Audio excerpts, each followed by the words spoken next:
नमस्कार प्यारे बच्चों, आइकॉनिक क्लासेस में आप सभी का स्वागत है। आज इस वीडियो में हम बात करने वाले हैं Rajasthan board 12th class geography के इंपॉर्टेंट क्वेश्चंस की।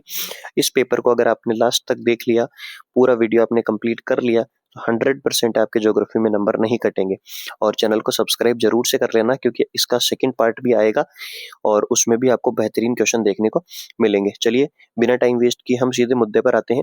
तो सेक्शन ए में आपके टोटल 18 एमसीक्यू आते हैं, उनमें से जो फर्स्ट है और विद आंसर यहाँ पर लिखे हुए हैं हिंदी और इंग्लिश में। तो जो फर्स्ट क्वेश्चन है वो है which is the sub field of economy geography, निम्न में से कौन सा क्षेत्र जो आर्थिक भूगोल का उप क्षेत्र है? तो संसाधन भूगोल यानी कि रिसोर्स ज्योग्राफी हो जाएगा। सेकंड है in which school of thought of human geography was Marx theory use, यानी कि जो मानव भूगोल की किस विचारधारा में मार्क्स के सिद्धांत का उपयोग किया गया है? तो आमूलवादी या रेडिकल विचारधारा जो है उसका जिक्र किया गया था। उसके बाद बात आती है क्वेश्चन नंबर थर्ड की, तो major component of population change, जनसंख्या परिवर्तन का मुख्य कारक क्या है? तो इसकी जो है वो क्वेश्चन की जो शीट है, प्रॉपर तरीके से लिखे हुए क्वेश्चन की जो शीट है वो आपको हमारे टेलीग्राम चैनल पे मिलेगी, आप वहां से उसको डाउनलोड कर सकते हैं। बात करें क्वेश्चन नंबर फोर्थ की, डेफिनेशन रिगार्डिंग एशिया पॉपुलेशन जो है वो डिस्ट्रीब्यूशन गिवन बाय। तो एशिया की जो पॉपुलेशन की जो वितरण परिभाषा दी थी वो किसने दी थी? George B Cressey. George B Cressey ने सबसे पहले बताया था। बात करें क्वेश्चन नंबर फिफ्थ की, what is the focal point of human development? तो इसका भी आंसर जो है वो सभी होंगे, यानी कि फिलहाल आप इनके सभी के क्वेश्चंस तैयार कर सकते हैं। आंसर में जो भी आपको देखने को मिले उसी हिसाब से इसको आंसर जो है आपको लगाना है। चलिए बात करते हैं, which statement is not true? तो कौन सा कथन सत्य नहीं है? तो people engage in secondary activities are red collar worker, द्वितीय क्रियाओं में लगे जो श्रमिक होते हैं वो लाल कॉलर श्रमिक होते हैं। फिर उसके बाद बात करें अगले स्लाइड की, तो यहाँ आपको अगली स्लाइड में जो क्वेश्चन देखने को मिल रहे हैं आप सेल्फ पढ़ें हर एक क्वेश्चन को। विच इंडस्ट्री प्रोड्यूस है raw material of other industries? Other industries के लिए रॉ मटेरियल कौन प्रोड्यूस करता है? बेसिक इंडस्ट्री, यानी कि कौन सा उद्योग अन्य उद्योगों के लिए कच्चा माल उत्पादित करता है? तो आधारभूत हो जाएगा। उसके बाद है which is not following is not a territory activity? Hunting जो होता है वो तृतीय क्रियाकलाप नहीं होता, यानी कि जिसको आखेट हम कहते हैं। Which is the world longest railway route? तो ट्रांस सिबेरियन जो होता है रेलवे रूट जो है वो विश्व का सबसे लंबा रेल मार्ग हो जाएगा। बात करें क्वेश्चन नंबर 10 की, तो when was the World Trade Organization, यानी कि जो WTO एस्टेब्लिश किया गया था, कब किया गया था? 1995 में। विश्व व्यापार संगठन की स्थापना कब हुई थी? 1995 में। Which route is called big trunk route? तो नॉर्थ अटलांटिक सी रूट जो है वो वृहद ट्रंक मार्ग कहलाता है। बात करें अगले क्वेश्चन की, तो which year was the national youth policy started for the youth of India? तो 2014 में, यानी कि भारत में युवाओं के लिए राष्ट्रीय युवा नीति किस वर्ष में शुरू की गई थी? 2014 में शुरू की गई थी। अगले क्वेश्चंस आपके सामने है, जो बॉक्साइट है इज और ऑफ विच मेटल? तो ये किस धातु का अयस्क है? तो एल्यूमिनियम का अयस्क है। फिर उसके बाद बात करें when did rail service started in India? तो 1853, यानी कि भारत में रेल सेवा कब शुरू हुई थी? 1853 में। भारत के पूर्वी तट पर स्थित पतन है, यानी कि जो ईस्टर्न कोस्ट है उसके ऊपर कौन सा है? पारादीप जो है वो पोर्ट स्थित है, यानी कि जिसको हम बंदरगाह कहते हैं वो स्थित है। In Rajasthan lake of water makes of which settlement mandatory? यानी कि राजस्थान में जल के अभाव में किन बस्तियों को अनिवार्य बना दिया? तो गुच्छित बस्तियां, ठीक है, जो क्लस्टर्ड सेटलमेंट होती है उन्होंने ऐसा बना दिया। बात करें अगले क्वेश्चन की, तो high level decision making activities are part of which sector? यानी कि जो उच्च स्तरीय निर्णय लेने की गतिविधियां किस सेक्टर का भाग होती है? तो पंचम क्रियाकलाप का भाग होती है, क्वेनरी का भाग होती है। When part the first complete census held in India? तो पहली जनगणना, संपूर्ण जनगणना कब हुई थी? 1881 में हुई थी। तो ये 18 एमसीक्यू थे। इनमें से 2 क्वेश्चन ऐसे हैं जिनका उपयुक्त सभी आंसर है, तो आप क्वेश्चन याद रखें। उसके बाद बात करते हैं फिल इन द ब्लैंक की। तो फिल इन द ब्लैंक के लिए टोटल 10 क्वेश्चन यहाँ पर आपके सामने हिंदी और इंग्लिश दोनों में लिखे हुए हैं, आप इनका स्क्रीनशॉट ले सकते हैं और हर एक क्वेश्चन को आप प्रॉपर तरीके से तैयार करें।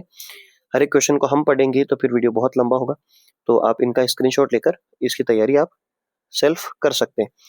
चलिए बढ़ते हैं अब अगले क्वेश्चन की ओर। तो जो क्वेश्चन नंबर थर्ड होता है वो वेरी शॉर्ट टाइप क्वेश्चन होता है। टोटल इसमें 10 क्वेश्चन आते हैं आपके। तो जो फर्स्ट क्वेश्चन होगा वो आपसे पूछा जाएगा जो पॉपुलेशन डेंसिटी यानी कि जनसंख्या घनत्व है इसके बारे में। तो क्या होता है, यहाँ पर आंसर आपके सामने लिखा हुआ है। अगला है क्रॉपिंग इंटेंसिटी फॉर्मूला, शस्य गहनता जो सूत्र होता है वो यहाँ पर क्या होगा, तो ये आंसर यहाँ पर लिखा हुआ है। फिर उसके बाद गोल्डन क्वाड्रिलेटरस यानी कि स्वर्णिम चतुर्भुज के बारे में विस्तार से आपको यहाँ पर लिखना है। तो ये राजमार्ग है जो कि दिल्ली, बंबई, चेन्नई, कोलकाता को जोड़ता है। अगला क्वेश्चन है स्लम इंप्रूवमेंट यानी कि जो गंदी बस्ती सुधार है उसके लिए क्या करना चाहिए, तो स्मार्ट सिटी मिशन या अमृत योजना, इसको हमने यहाँ पर किया है जिसकी वजह से इसमें सुधार हो रहा है। अगला क्वेश्चन माइग्रेशन फैक्टर, प्रवास के जो कारक हैं वो कौन कौन से हैं, तो प्रतिकर्ष, बेरोजगारी या और अपकर्ष कारक यानी कि पुश फैक्टर और पुल फैक्टर।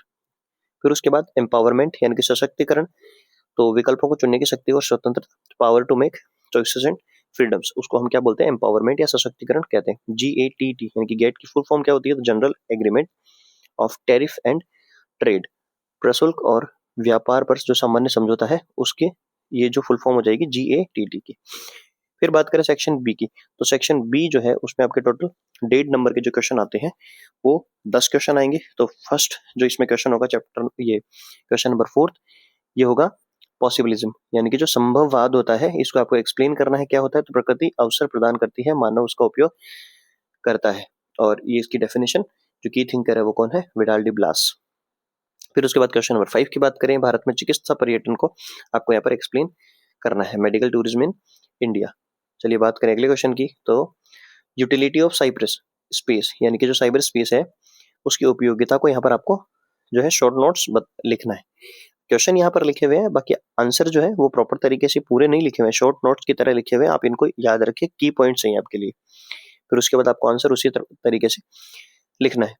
सेक्शन बी में अगला पार्ट है जो बॉर्डर रोड्स होती हैं, सीमावर्ती जो सड़कें होती हैं उनके बारे में शॉर्ट नोट्स यहाँ पर आपको बताना है। क्वेश्चन नंबर 8 है नेशनल वाटर पॉलिसी 2002, राष्ट्रीय जल नीति जो है राष्ट्रीय जल नीति 2002 है, उसके बारे में आपको शॉर्ट नोट्स यहाँ पर लिखना है। उसके बाद बात करें कॉमन प्रॉपर्टीज रिसोर्सेज, साझा संपत्ति संसाधन, तो साझा संपत्ति संसाधन समुदाय का जो स्वामित्व जैसे चारागाह और सभी का अधिकार, इसको यहाँ पर आपको एक्सप्लेन करना है, की पॉइंट आपके सामने लिखे हुए हैं। चलिए बात करते हैं अगले स्लाइड की, तो अगली स्लाइड है क्वेश्चन नंबर 10 की, कांडला पतन यानी कि जो कांडला पोर्ट है बंदरगाह है उसके बारे में आपको शॉर्ट नोट्स लिखना है। क्वेश्चन नंबर 11 है लैंड डिग्रेशन प्रोसेस यानी कि भूमि निम्नीकरण की जो प्रक्रिया होती है उसको यहाँ पर आपको शॉर्ट नोट्स की तरह एक्सप्लेन करना है। आप इनके की पॉइंट्स याद रखें और की पॉइंट से ही आपको आंसर्स बनाने हैं। 1.5 नंबर में कम से कम आपको आधा पेज लिखना होता है, कम से कम 5-6 लाइन आपको लिखनी होती है। चलिए बात करते हैं अब सेक्शन सी की, तो सेक्शन सी में टोटल जो क्वेश्चन आते हैं वो आपके 3 क्वेश्चन आएंगे जो कि 3-3 नंबर के होंगे। तो इसमें ऑप्शंस में क्वेश्चन आते हैं, तो पहला है कि मॉडर्न लार्ज स्केल मैन्युफैक्चरिंग यानी कि जो आधुनिक बड़े पैमाने के उद्योग हैं उनको यहाँ पर आपको एक्सप्लेन करना है। तो एक्सप्लेनेशन के लिए की पॉइंट्स यहाँ पर आपके सामने दे रखे, हिंदी में भी सेम ऐसे ही है। इसका जो सेकंड पार्ट है यानी कि जिसका ऑप्शन में आएगा वो होगा फैक्टर अफेक्टिंग इंडस्ट्रियल लोकेशन यानी कि उद्योगों की जो अवस्थिति के कारक होते हैं उनमें आपको की पॉइंट दे रखे, इनको आपको एक्सप्लेन करना है। चलिए बढ़ते हैं अगले क्वेश्चन की ओर, तो इसी का जो क्वेश्चन नंबर 13 होगा वो होगा आपके लिए कन्वेंशनल सोर्स और नॉन कन्वेंशनल सोर्सेज के यानी कि पारंपरिक और अपारंपरिक स्रोतों को यहाँ पर आपको एक्सप्लेन करना है। तो पारंपरिक में कौन कौन होते हैं, कोल हो जाएगा, पेट्रोलियम हो जाएगा, नेचुरल गैस हो जाएगा, और नॉन कन्वेंशनल में सोलर, विंड और जो है वो बायोगैस यहाँ पर हो जाएगी। तो इनको आपको एक्सप्लेन करना है प्रॉपर तरीके से। 3 नंबर के लिए आपको कम से कम 1 पेज जितना लिखना होता है। बात करें क्वेश्चन नंबर 14 की, तो डेवलपमेंट के लिए यहाँ पर आपसे क्वेश्चन पूछा गया कि ड्रॉट प्रोन एरिया प्रोग्राम यानी कि जो सूखा संभावित क्षेत्र है उसको यहाँ पर आपको एक्सप्लेन करना है, और सतत पोषणीय विकास जो है उसको और में दे रखा है, तो इसको भी आपको प्रॉपर तरीके से एक्सप्लेन करना है। चलिए अब बात करते हैं सेक्शन डी की, तो सेक्शन डी में टोटल 2 क्वेश्चन आएंगे जिसमें आपको मैप का कॉन्सेप्ट भी होता है, तो शायद 1 क्वेश्चन और होगा। बात करें क्वेश्चन नंबर 15 की, तो यहाँ पर आदिम निर्वाह कृषि और विस्तृत वाणिज्य कृषि जो अनाज कृषि होती है इनको एक्सप्लेन करना है यहाँ पर आपको। तो जो फर्स्ट सेक्शन है इसमें आपको प्रॉपर तरीके से इसका क्वेश्चन पूछा गया है, और इसके और में जो है वो एक्सटेंसिव कॉमर्शियल ग्रेन का क्वेश्चन पूछा गया है, तो इनको आपको प्रॉपर तरीके से एक्सप्लेन करना है। बात करें अब अगले क्वेश्चन की, तो अगला क्वेश्चन जो है वो प्रॉब्लम ऑफ इंडियन एग्रीकल्चर मतलब भारतीय कृषि की जो समस्याएं हैं उनको यहाँ पर आपको एक्सप्लेन करना है, और जो इसका ऑप्शन में दे रखा है वो चावल की कृषि के बारे में यहाँ पर आपको दे रखा है। तो इन सभी क्वेश्चंस को आपको प्रॉपर तरीके से तैयार करना है और इसका पार्ट 2 भी आएगा, यानी कि इसका सेकंड पेपर भी हम जल्दी ही आपके सामने लेकर आएंगे। तो प्लीज़ वीडियो को लाइक, अपने दोस्तों के साथ शेयर करके चैनल को सब्सक्राइब करना ना भूलें। और जो पास में जो बेल आइकन है, उस पे चाहे आप ज्योग्राफी की किताब फेंक के मारें, चाहे कॉपी, उसको आप प्रेस करके रखें। चलिए मिलते हैं अगले वीडियो में। और इसकी आपको शीट डाउनलोड करनी है तो लिंक आपको डिस्क्रिप्शन में मिल जाएगा, वहाँ से आप डाउनलोड कर सकते हैं। तो चलिए, तब तक के लिए good bye, best of luck for your exams.